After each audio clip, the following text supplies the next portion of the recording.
شادی میں جا رہی ہوں، دعا کرنا دوپٹہ کسی کی گڑی میں اٹک جائے۔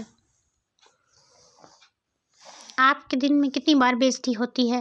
خیر میرا تو منتھلی پیکج لگا ہوا ہے۔ پہلے لوگ بیل بجا کر بھاگ جاتے تھے، اب واٹس ایپ پر میسج کر کے ڈیلیٹ کر دیتے ہیں۔ حرکت وہی، سوچ نہیں۔ کہنے لگا میرے بعد کس کو ستاؤ گی؟ میں وہ میرا مسئلہ ہے، تم میرا پتر چھٹی کر۔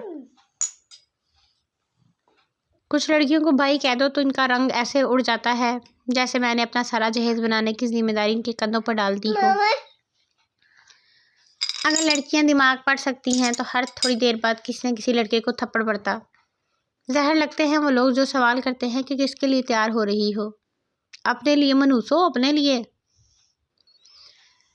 ذہنی ٹینشن تھوڑی کم کیجیے، میرا نام لیجیے اور خود پر دم کیجیے۔ میں نے پڑھی ہیں عاشقوں کی 1000 کتابیں، کسی میں نہیں لکھا پھر ساڈا بیاہ ہو گیا۔ کیا تم پہلی نظر کی محبت پر یقین رکھتے ہو یا میں دوبارہ گزروں سامنے سے؟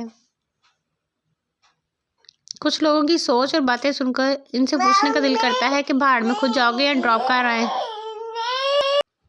جانے والوں کو مت روکے، انہیں راستہ دیں، ہو سکے دھکا دیں اور لات بھی مار دیں۔ مان بھی جاؤ سے لے کر بھاڑ میں جاؤ کے درمیان جو ہوتا ہے اسی کو پیار کہتے ہیں۔ وہ بھی عامر لیاقت کی نسل کا تھا، کسی ایک پہ نہیں ٹکتا تھا کنجر۔ مسکراؤ کیونکہ تم کیوٹ ہو، ہنسو کیونکہ میں مذاق کر رہی ہوں۔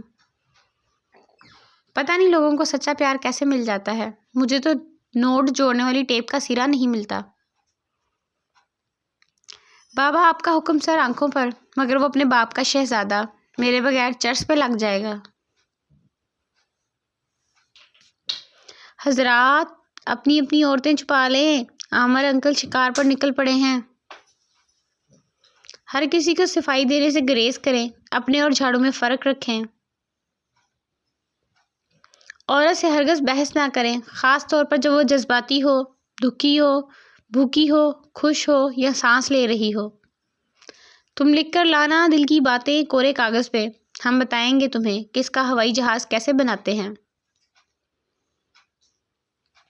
پہلے میں بہت شریف ہوتی تھی اور آج بھی ہوں، اب میں نے کون سا تمہارا بھائی بھگا لیا ہے۔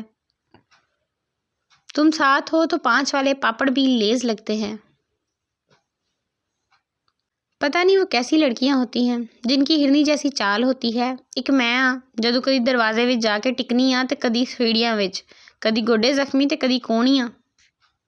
میں اپنی زندگی میں بس ایک بار آبدہ پروین کی بونی کرنا چاہتی ہوں۔ کاش کوئی مجھے بھی چاند کہے تاکہ میں اسے تارے دکھا سکوں۔